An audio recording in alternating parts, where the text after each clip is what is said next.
28 years after Alabama banned the practice of yoga in its public schools, State Representative Jeremy Gray is determined to overturn it, calling it asinine. The ban is said to be the only one of its kind in America and has lasted nearly 3 decades, much to Representative Gray's surprise and chagrin. It has stirred him up enough to attempt to overturn it 3 times since 2019. The third time this year, he says it could bear fruit. For Gray, a 35-year-old former athlete and a trained yoga instructor, the campaign began in 2019 when he was visiting a high school where he struck up a conversation with students and teachers. He found out that yoga was banned in the state's public schools in 1993.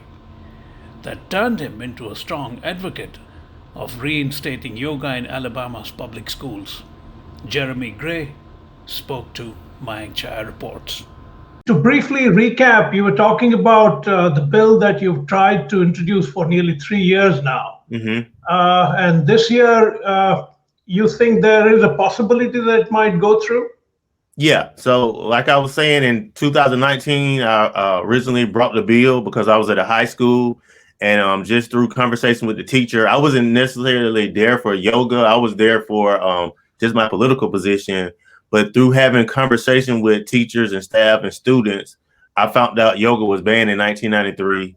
And so from there, just being an advocate of yoga and just doing it in sports and being an instructor, I thought it was a good idea for me to try to repeal this ban and really help kids in K through 12 public schools. And so I introduced the bill in 2019. I got it through the Education Policy Committee, but it didn't make it any further. The bill it slowed down and it really died. And a lot of my colleagues made it kind of like a mockery of yoga being in school. So the next year, 2020, I started educating all my colleagues and just started a coalition of people to reach out to, their elected officials. And I was able in 2020 to get the bill passed with 83 yeses and 17 nos. And so it went to the Senate. It never got its chance in the Senate because of COVID, and we end session. And so in 2021, brought the bill back, passed through the House 73-25. And so it went to the Senate. It stalled in the Senate, the first committee, which it failed, and we reconsidered the bill and carried it over. And then the following week, I was able to get it out of the Senate committee 5-1. And so right now we're waiting on the rules chair of the Senate to put it on a special order calendar. And that will be the last phase of the bill as far as becoming a law. And then the governor will sign the bill. And so that's we're kind of waiting on it to get to the Senate floor. And hopefully we don't run out of time before it hits the floor. We also talked about the range of objections that you encounter. One of them being that it turns you psychotic. It also turns you Hindu by some magic. What's been your experience?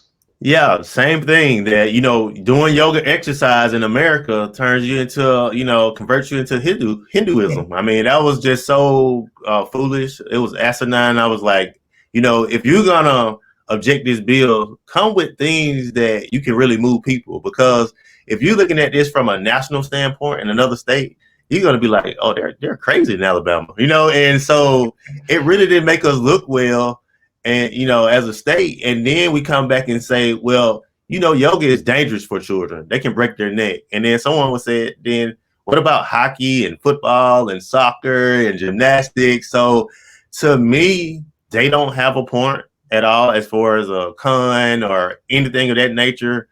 It's just that they don't want it. And their mind is set, this conservative group, are these groups, they're just set that they don't want yoga in K through 12 public schools. But it's in our prisons. We have the Yoga Prison Project.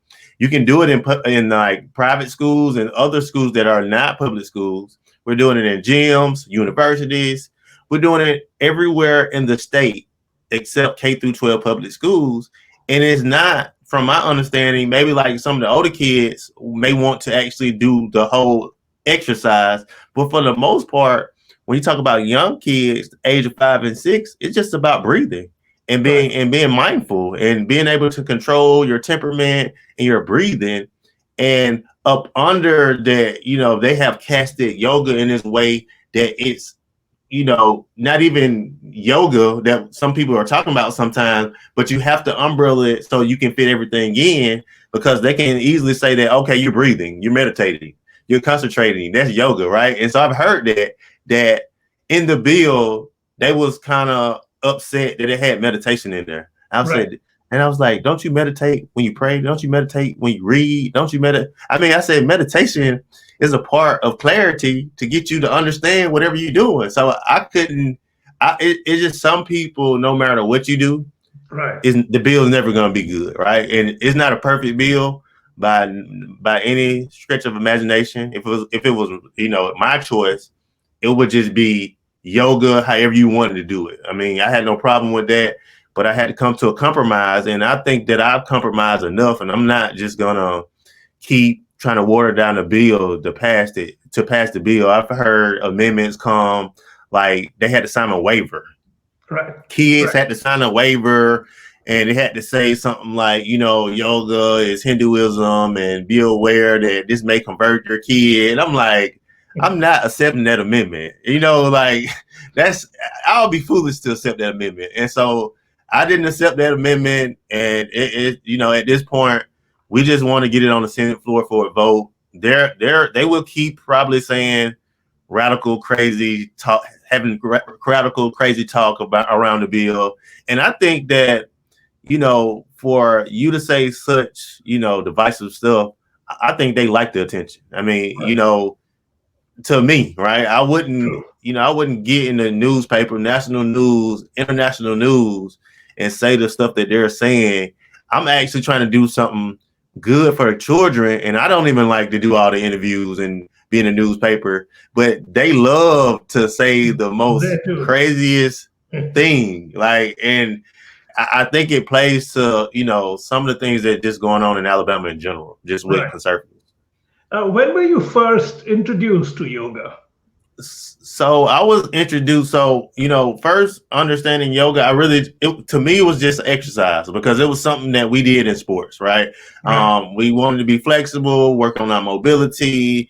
It really challenges you, right? And as athletes, something that challenges you and really help with longevity in your career, you embody that just because it helps you.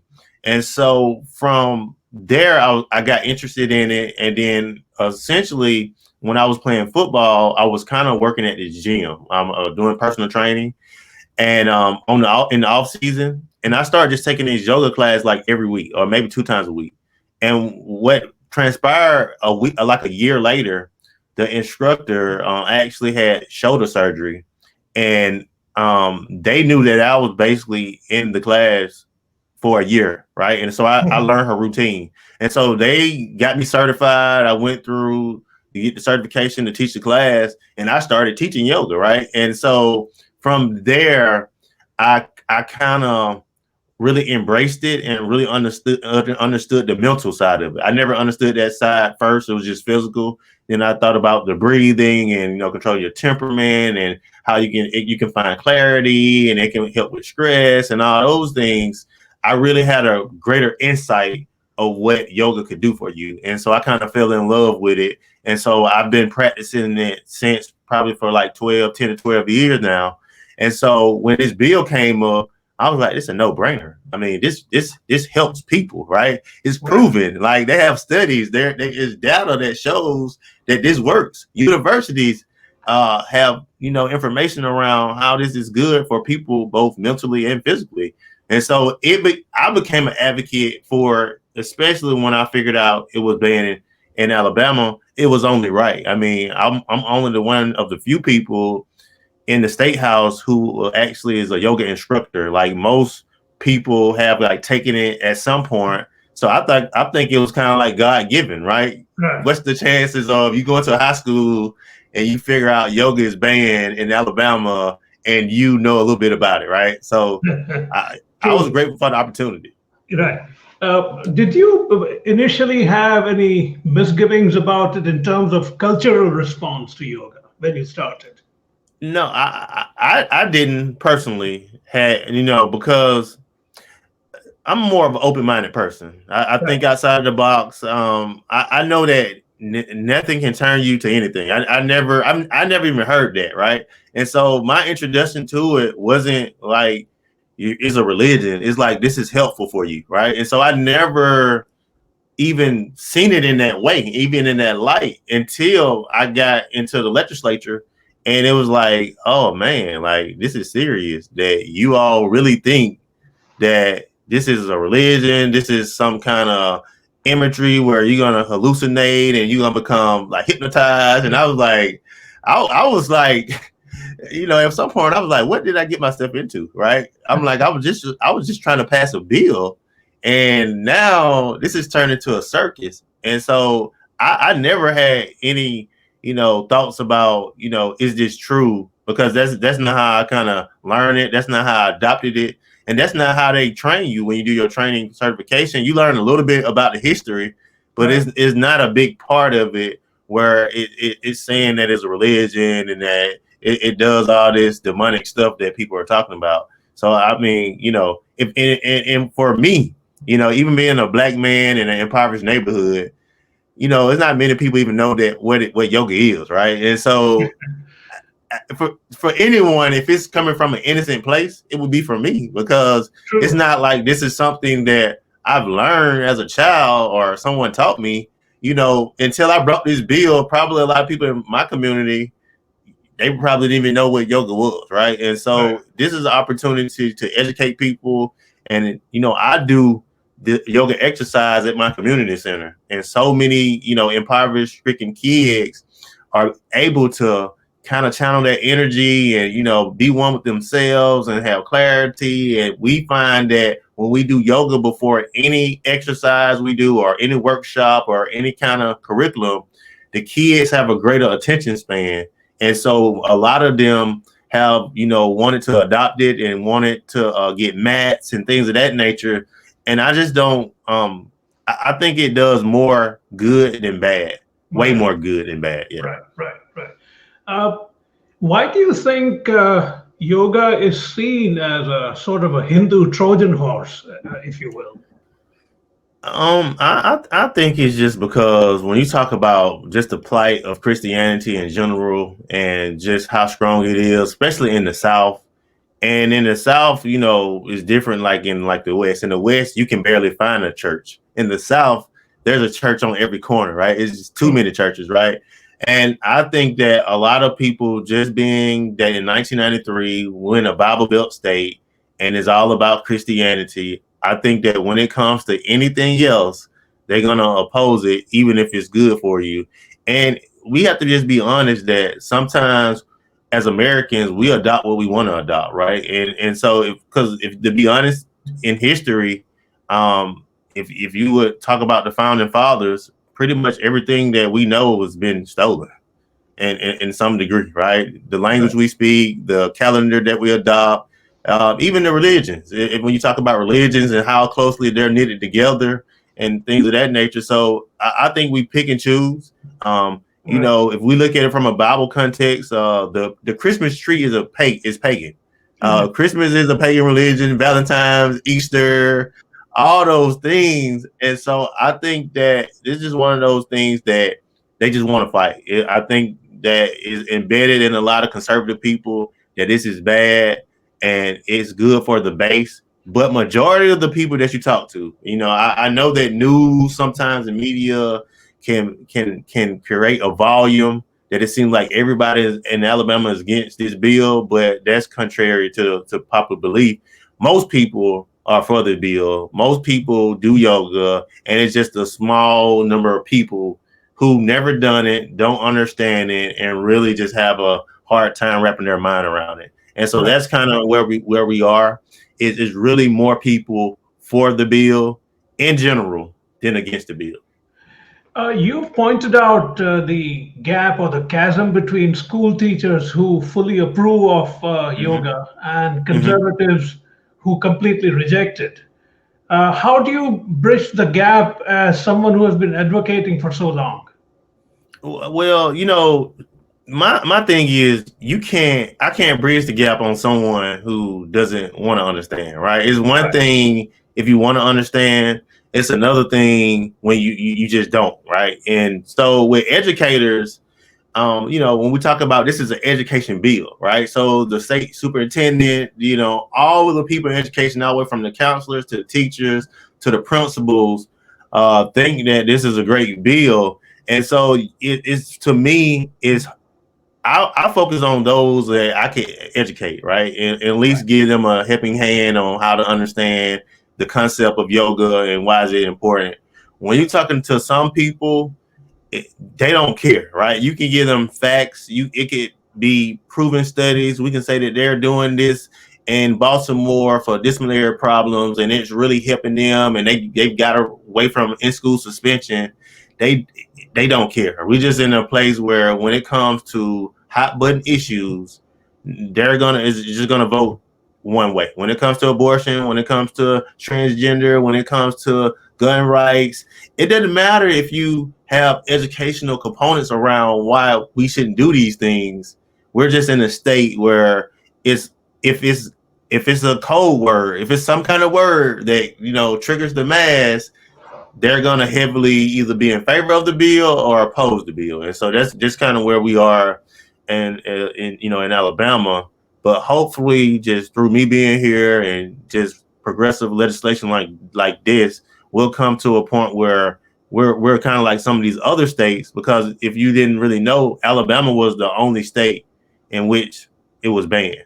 Right. But I've talked to I have yogi friends and other parts of the nation, and so some of this stuff still happens in places like New York and California.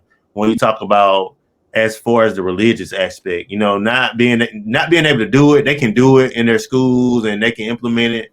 But I've seen a case in California where a parent or someone sued a school board over basically if it was yoga was a religion or not. And I think the courts ruled that it wasn't. And even in New York, I was talking to a yoga instructor, and they said that the only Hindu word or word that they can use is yoga. They can't use any other things. So I think that not only did I kind of bring attention to Alabama, I kind of brought attention basically like worldwide that it still is a problem, and that we as Americans, we kind of our whole thesis and our dream is like the American dream. Like anybody can come here, you be yourself.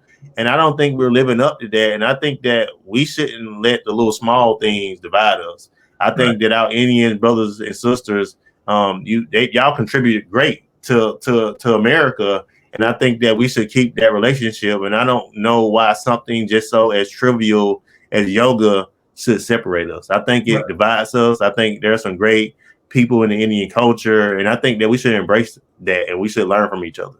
Right. Just a couple of last things. One is, do you face any personal safety problems because of your advocacy of this? Oh no, no. It's not like people are protesting. Okay, it's not a volatile issue in that sense. Yeah, it's not like people are protesting or people are sending me bad email. To be honest, I'm getting more positive feedback than anything. I got a letter from I think it was Hawaii and some other places where people were actually saying, "Oh man, it's a great bill. We love what you're doing in Alabama." And when I'm walking in my neighborhood and in the city that I represent, in the district that I represent, doesn't matter if they're white or Indian or black. Everyone is understanding what I'm trying to do with this bill, and they know that it's more about the kids than it is about whatever other rhetoric or vernacular that's going on with the bill. It's intended for the kids. K through 12 is not about. I'm not even debating, and I know it's not. I'm not here even to debate if it's a religion. I even steer clear from that because I think that takes me off the task that I'm trying to do. Which only thing I'm trying to do is align yoga with everything else in the state, meaning that you can do it everywhere else. Why can't we do it here? And so that's kind of always been my position. And every now and then I throw a jab like this is ridiculous and how can you listen to this? And it just doesn't make sense. But for the most part, I stick to the wellness of children, Right. mentally and physically. Right. On a somewhat, I mean, completely unrelated but very significant subject, I must get your observation on the George Floyd verdict. Have you been following it closely?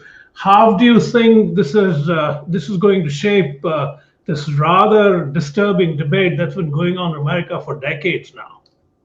Yeah, I can't help but to kind of follow it. I mean, it's on social media, it's everywhere, but I don't spend a lot of time just watching TV in general. So I didn't really like look at the whole case. But I think this is a win for everyone, not just for George Floyd, for everyone who has seen injustice through a murder or, some kind of police brutality. I think this is a win for all people, especially Black people. When this is the first time that I've known, I hadn't been here long, that I've actually, from a media standpoint, seen a trial and seen convictions and three verdicts that were, I mean, these are like 25-year sentences, so we know that he's going to get some time. And I think that, this is a great win, but it doesn't really remove the problem, right? Because you're still seeing this occur in other states. And so, but I think, to me, this set a precedence that, you can be convicted, you can go to jail, and, there will be things put in place. But when you think about it, from just a law point stand of view, they have unions, right? So when you have a union protecting you and you feel a little bit above the law, it's easy to do things of this nature when you have power. One thing about power, a person with power, you have to be able to control your power, right? It's like, I have power, but if I went around using that power in the wrong way, then I could really think that I was my power, right? And so I think that you have this a lot of times where all of this thing around police is being polarized, and I think a lot of people are buying into it. And when we talk about just the division of the country with the elections and people thinking that Trump, was cheated out of the election, you just have a lot of people just trying to divide people in general. And I think that we just need to come together. But I also think that what happened with George Floyd is a win, but it's just a step in the right direction. We haven't gotten there yet, because if a verdict happens one day and then the next day a young girl gets murdered in Ohio, then we're still taking a few steps back. So I think there's a lot of work to do. I mean, I cheered inside, but for the most part, we have to really control what's going on with policing in America, and we have to hold those accountable, just like we hold citizens accountable. I can't just go murder someone or do something to someone just because I'm a state representative, right? And so we all have to be accountable for our actions. But I do think this is the first step. You can't get a perfect picture all the time. But I was kind of happy to see the family and those that didn't get the justice through this verdict. Right. And finally, what's the level of contact you have with Indian Americans? Have you been to India? Do you plan to visit at some point, just out of curiosity? I've had many Zoom calls with people really? from India, like many. The general counsel came to Alabama. I think she lived in Atlanta. I can't remember her name, but she visited me last week. She made a trip to Alabama. She went to Birmingham first. She came here and she met with me about the yoga bill. And then is it like the 75 year of independence? That's right. And so she talked to me about that, and how that, we can connect as American and, Indian, culture connect. Because, the connection that a lot of people bring together is Martin Luther King trip in 1959 to India, in which, he kind of was able to adapt some of that nonviolent strategy from Gandhi. Right. And so we talked about that. We talked about many of things. So I'm one of those people, I didn't grow up well traveled. I grew up in an impoverished neighborhood and all those things. But just with all those obstacles, I'm still kind of like a open-minded person. I don't care what culture you are, what religion. I don't care, because there's something that I can learn from anyone. It doesn't matter who it is. And I'm one of those people. I'm very curious, right? So I kind of want to know different things. And I've read books about India. So I let my mind venture of how is that like, right? What are their culture, and so being able to experience that and just talk to people over there in India has been cool. I mean, we meditated a little bit on Zoom, and so I'm one of those people. I'm very non-biased. I don't care. I don't meet strangers. Your life is your life. My life is my life. And I know that we both can learn something from each other. That's just where I stand.